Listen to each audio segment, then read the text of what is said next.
Assalamualaikum warahmatullahi wabarakatuh. Salam sejahtera bagi kita semua.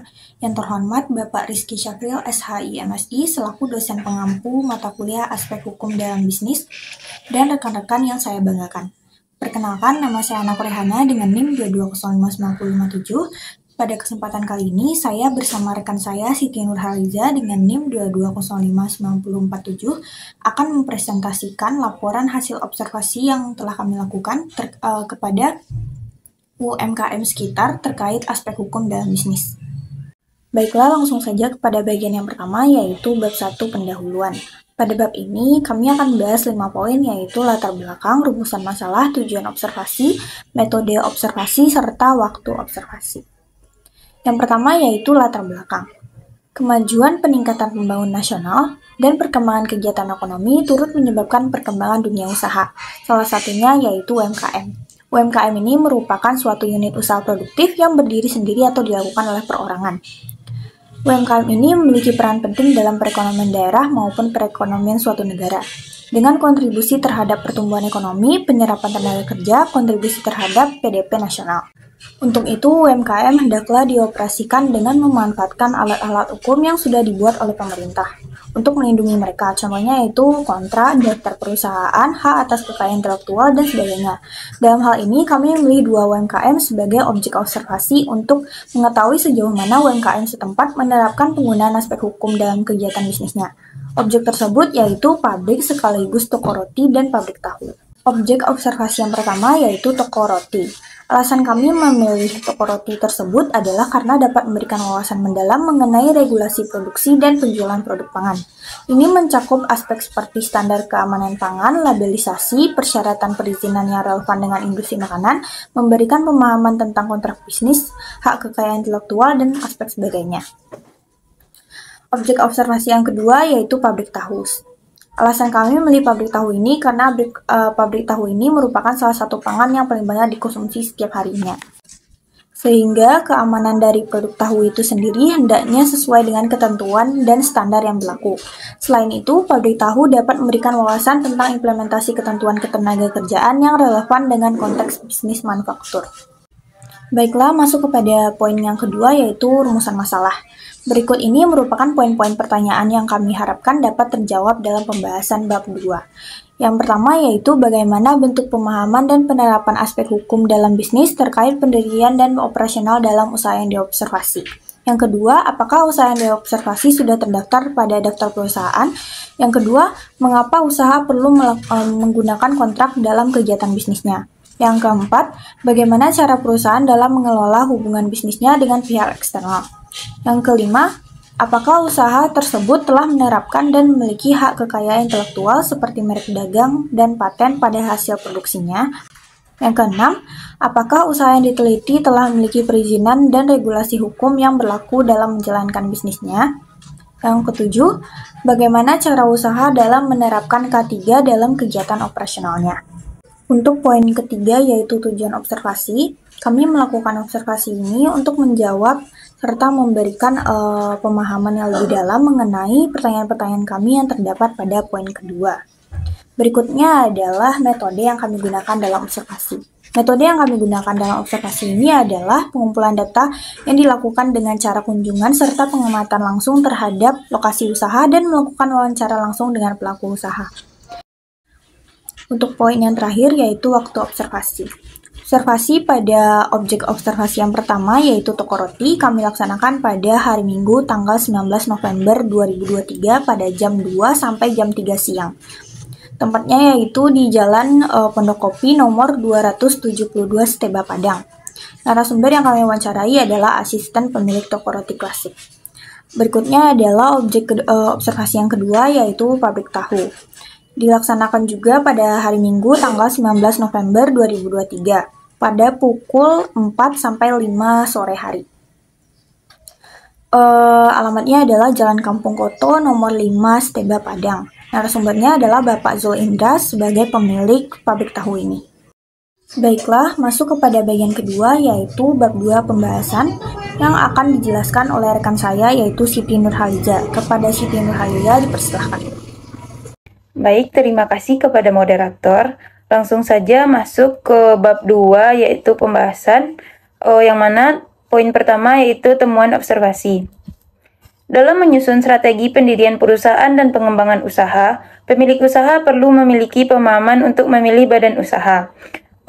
Ada badan usaha berbadan hukum, yakni PT Perorangan, PT Persekutuan Modal, dan Koperasi, serta badan usaha yang berbentuk persekutuan perdata, CV maupun firma.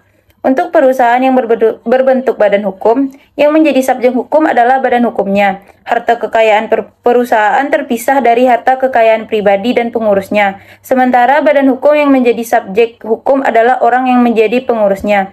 Harta kekayaan perusahaan bercampur dengan harta pribadi pengurus. Contohnya, seperti usaha kepemilikan pribadi. Dalam memulai usaha, pemilik juga bisa memulai dengan bergabung dengan sebuah franchise atau waralaba. Dalam konteks bisnis, pengertian waralaba adalah pengaturan bisnis dengan sistem pemberian hak pemakaian nama dagang oleh franchisor kepada pemilik independen atau franchise untuk menjual produk atau jasa sesuai dengan kesepakatan. Untuk menjamin keamanan pelaku usaha dalam kegiatan jual beli, pelaku usaha hendaknya menerapkan penggunaan kontrak dalam transaksi yang krusial. Perjanjian atau kontrak didefinisikan sebagai sesuatu peristiwa di mana ada seseorang berjanji kepada seorang lain atau dua orang itu saling berjanji untuk melaksanakan suatu hal. Dari peristiwa ini, timbullah suatu hubungan antara dua orang tersebut yang dinamakan perikatan. Oleh karena itu, perjanjian menerbitkan sebuah perikatan antara dua orang yang membuatnya.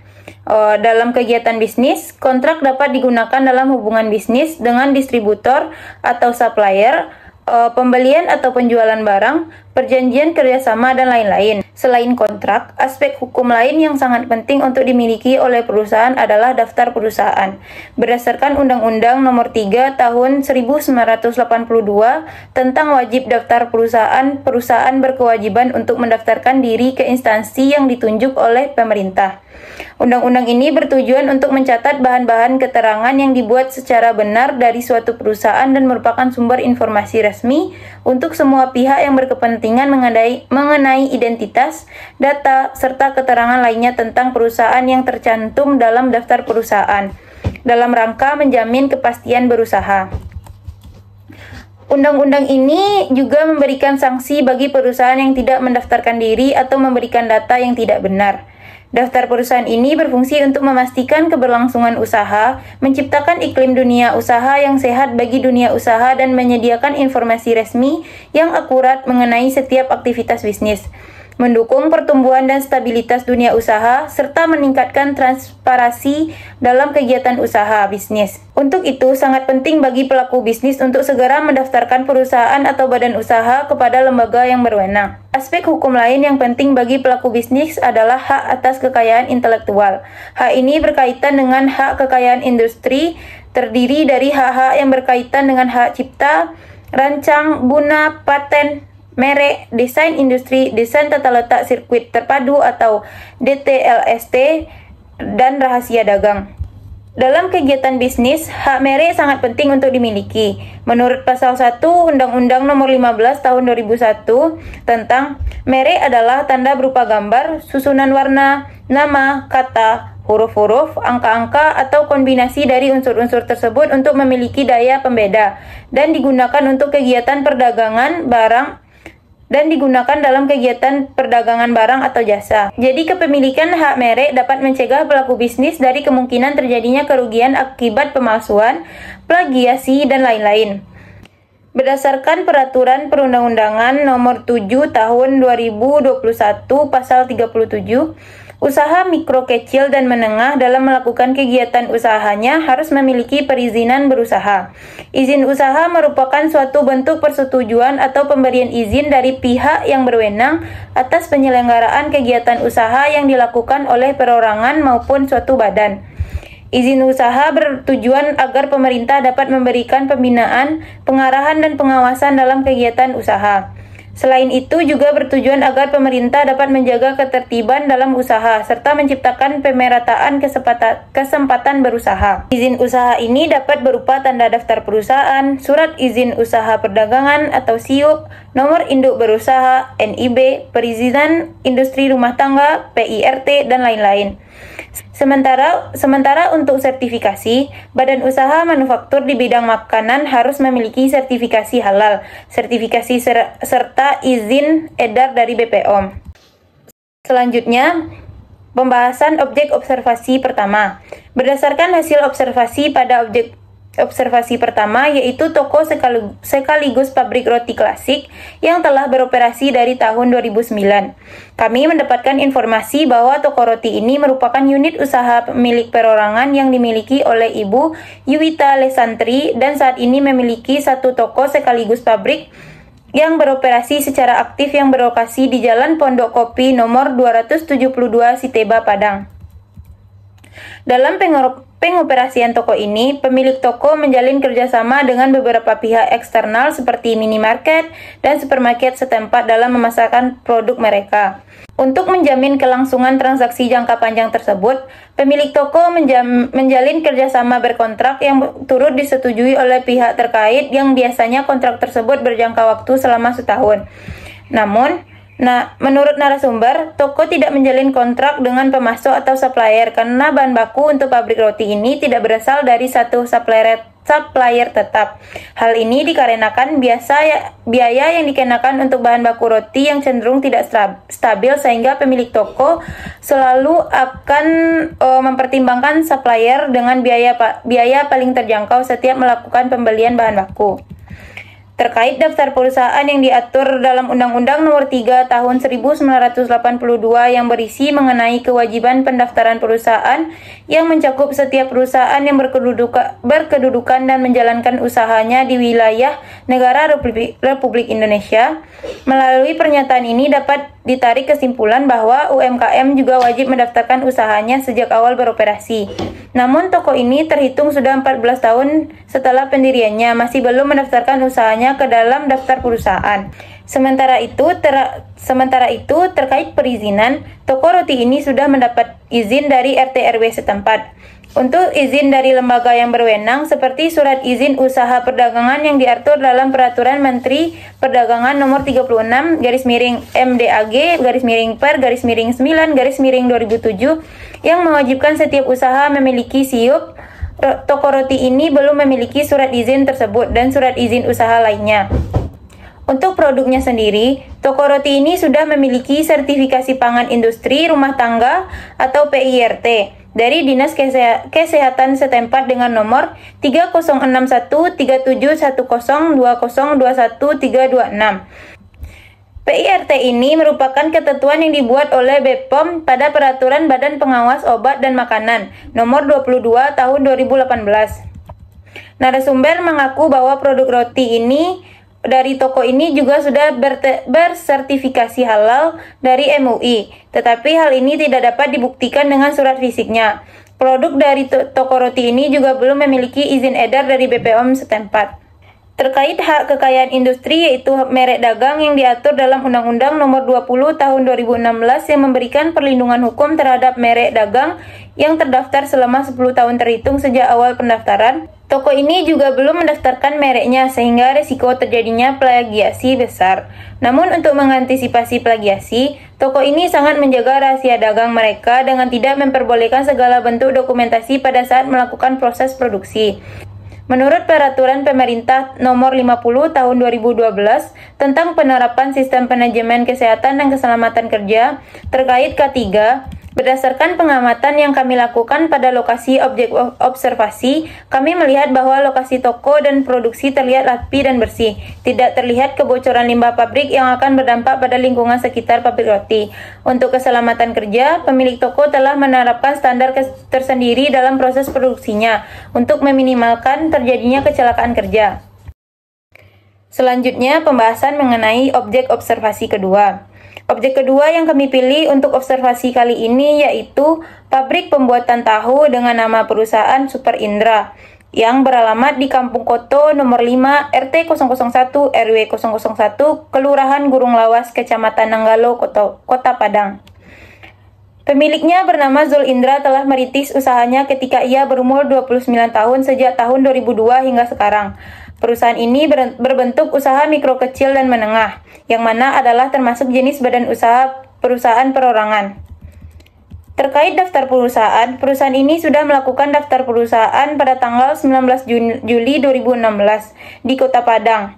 Dibuktikan dengan adanya surat tanda daftar perusahaan atau TDP dengan nomor TDP-nya adalah 030711016610 yang disahkan oleh Badan Penanaman Modal dan Pelayanan Terpadu Satu Pintu, Pemerintah Kota Padang. Untuk bukti tanda daftar perusahaannya terlampir di bagian lampiran. Perusahaan Super Indah beroperasi sehari-hari sesuai permintaan pelanggan.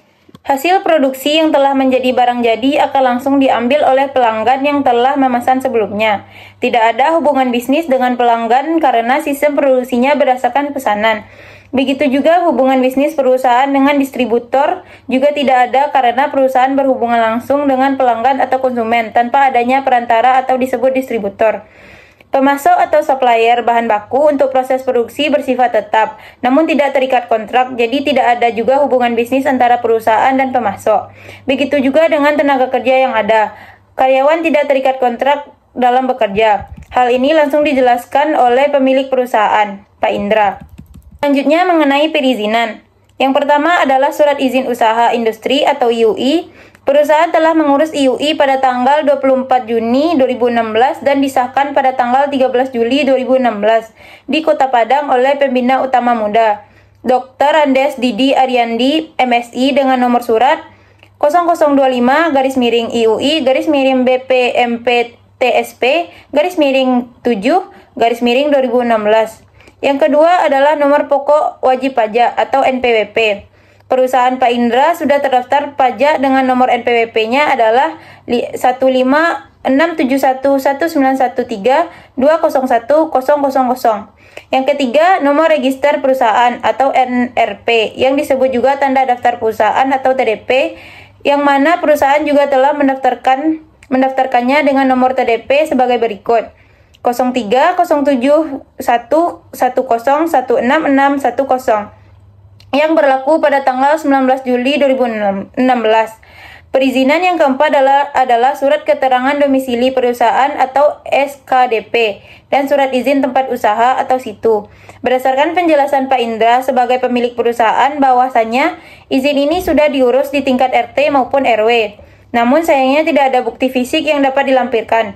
Begitu juga dengan izin mendirikan bangunan. Tidak ada surat yang dapat dijadikan bukti fisik walaupun pemilik mengatakan sudah. Yang selanjutnya surat izin gangguan atau IG.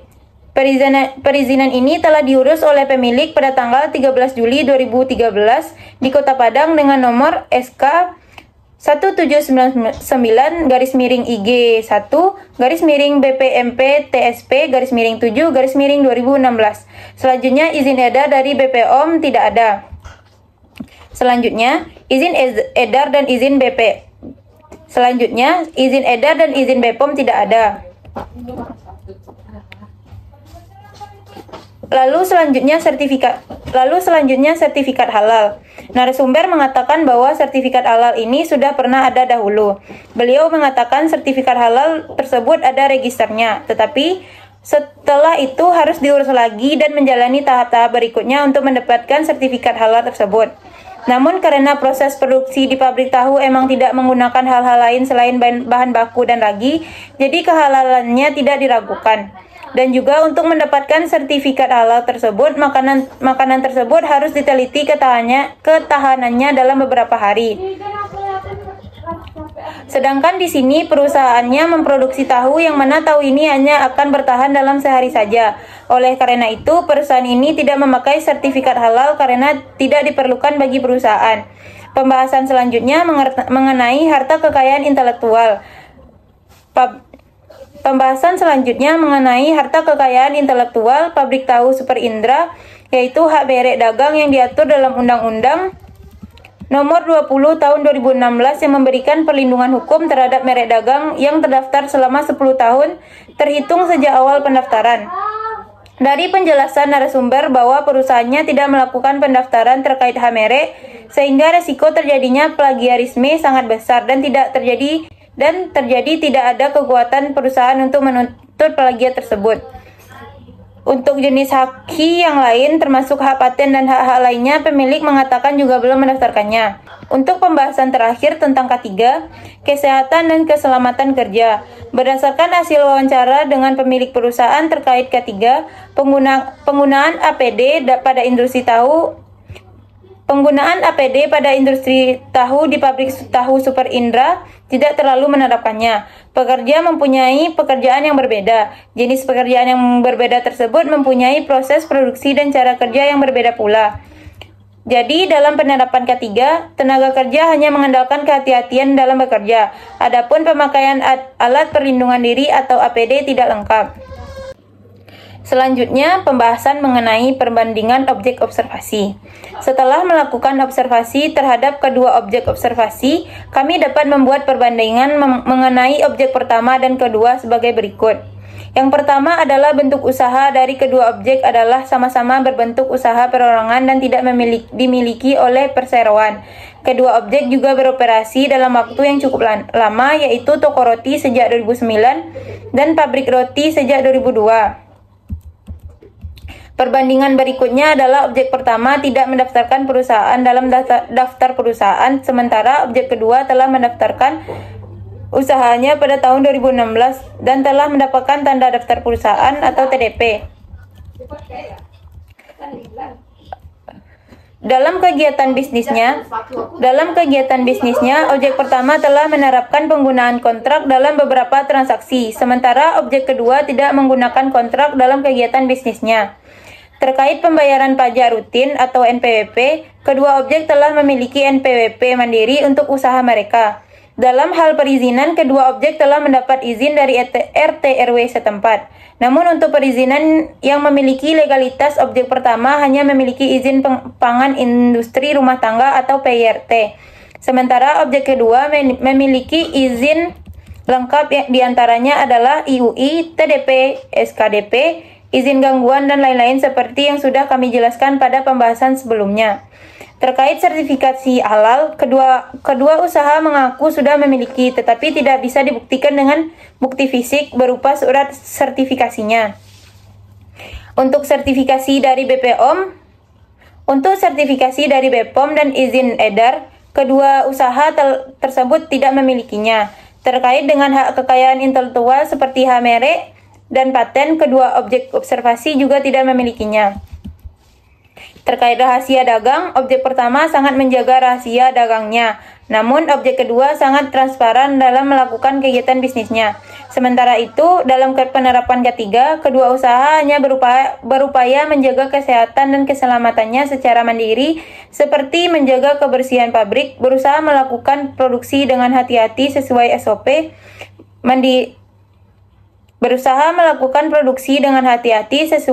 mandiri agar dapat mengurangi risiko terjadinya kecelakaan kerja. Dan kedua objek observasi belum pernah melakukan pengecekan standar yang dilakukan oleh lembaga yang berwenang. Baik, untuk pembahasan selanjutnya yaitu kesimpulan objek observasi. Pada toko pertama yaitu toko roti klasik. Untuk legalitas dan perizinan toko roti ini masih sangat minim karena belum mendaftarkan perusahaannya. Belum memiliki perizinan yang lengkap dan perizinan yang bisa kami validasi hanya memiliki sertifikasi pangan industri rumah tangga atau PIRT. Untuk hak kekayaan intelektual, toko ini belum mendaftarkan hak merek ataupun hak-hak lainnya, sehingga perlindungan hukum terhadap hak kekayaan intelektual sangat lemah. Dalam hal K3, perusahaan sudah menerapkan standarnya sendiri dalam beroperasi.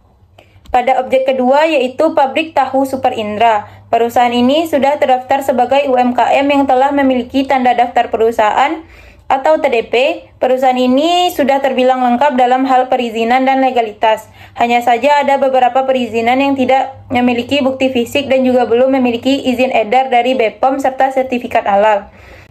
Perusahaan ini juga belum mendaftarkan hak merek atau hak-hak lainnya sehingga perlindungan hak atas kekayaan intelektual lemah sehingga risiko terjadinya pelanggaran haki akan tinggi. Untuk penerapan K3 pada perusahaan ini terbilang lemah dan butuh ditingkatkan. Sekian penjelasan dari saya. Terima kasih, saya kembalikan kepada moderator. Terima kasih kepada Siti Nurhaliza atas pemaparan materi bab 2-nya. Berikutnya adalah bab 3 penutup yang berisi kesimpulan umum dan saran. Bagian yang pertama yaitu kesimpulan umum. Berdasarkan hasil observasi terhadap 2 objek observasi yang telah kami lakukan, dapat disimpulkan bahwa pelaku UMKM setempat masih kekurangan dalam edukasi tentang pentingnya menggunakan alat-alat hukum dalam kegiatan bisnis mereka. Pelaku UMKM juga belum menyadari resiko terjadinya pelanggaran terhadap bisnis mereka yang sangat besar jika mereka tidak memiliki hukum yang melindungi mereka. Terkait penerapan kesehatan dan keselamatan kerja atau K3 dalam proses operasional UMKM setempat masih sangat minim. UMKM masih belum menyadari pentingnya menjaga kebersihan lingkungan serta dalam pengelolaan limbah pabrik mereka. Dalam hal keselamatan kerja, UMKM masih mengelola keselamatan dengan prinsip kehati-hatian yang menurut kami ini masih sangat kurang untuk mencegah terjadinya risiko kecelakaan kerja. Masuk kepada bagian yang kedua yaitu saran. Untuk objek observasi pertama yaitu toko roti klasik, sebaiknya toko ini segera mengurus perizinan usaha mereka karena usaha ini masih sangat minim dalam perizinan, terutama izin edar yang sangat penting untuk produk konsumsi. Lalu sama pentingnya seperti perizinan, sebaiknya perusahaan segera mendaftarkan hak merek untuk produk mereka. Hal ini dilakukan untuk mencegah terjadinya kerugian akibat pelanggaran seperti plagiarisme. Untuk objek observasi kedua, yaitu pabrik tahu, terkait perizinan yang masih perlu untuk diurus adalah izin edar serta sertifikasi dari BPOM. Selain itu adalah untuk hak merek perusahaan pabrik tahu ini. Untuk kedua objek observasi, sebaiknya lebih menaruh perhatian terhadap penerapan K3 dalam pengoperasian pabrik mereka. Hal ini dilakukan untuk menghindari risiko kesehatan serta kecelakaan kerja. Pemerintah serta lembaga berwenang sebaiknya memberikan edukasi, pelatihan, serta pembekalan bagi pelaku UMKM terkait pentingnya penggunaan alat-alat hukum dalam usaha mereka, serta memberikan layanan pengecekan standar berkala ke lokasi usaha mereka. Baiklah, sekian laporan hasil observasi yang dapat kami jelaskan. Apabila ada kesalahan, mohon dimaafkan. Wabillahi taufiq wal hidayah. Wassalamualaikum warahmatullahi wabarakatuh.